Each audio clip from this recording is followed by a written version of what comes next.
Is India a nation state?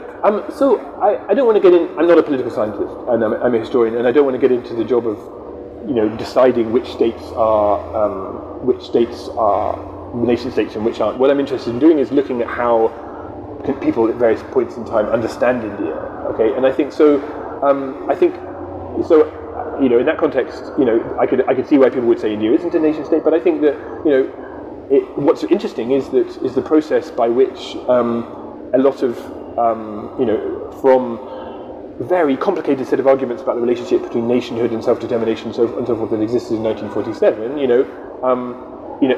Indian political discourse is all about India as a nation state, and it was all about what that means and how that's defined. And there are very different arguments about what India's nation statehood actually is and what its kind of commonality is. So in that sense, it's certainly been seen as a nation state by many different strands of kind of Indian opinion, etc. And that's the kind of for me as a historian, that's the important question, I think. I am interested to know about the issue of military. Sure. Does nation state need a strong military in order to survive? No, but it's very peculiar. But it's very unusual for it not to have a strong military. I think there are. As I said, the nation state is something that always exists in an international framework, in a global framework, I think, in the way in which I see it. There are cases where international relations are such that enable a nation state to exist and to build and to grow with secure in its borders without a sense of needing to have military. So, the obvious examples are Japan and Germany after the Second World War, which kind of rebuild themselves very much as nation states with very limited ambitions. That's the point they have. They're as opposed to the regimes that had preceded the Second World War, they're comfortable within their boundaries. Japan shrinks back to the islands of Japan and so forth, and Germany the same. And both of them don't have armies; they have defense forces, etc. And so they survive without that. Although things have changed. I think the norm, the generality though, is obviously for the military to be important within nation states because.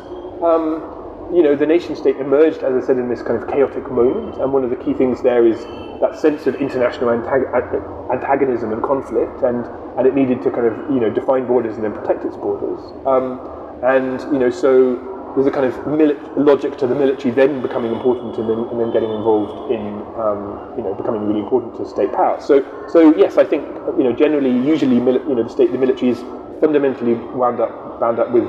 How we think about nation states, but it doesn't need to be like that, and there are instances where it's not like that. I agree with you many cases, but I think in order to secure his internal and external border, the nation state needs a strong military in not only the world context but also in the South Asian context, because that, for instance, Pakistan, many cases Pakistan and India involved or many times.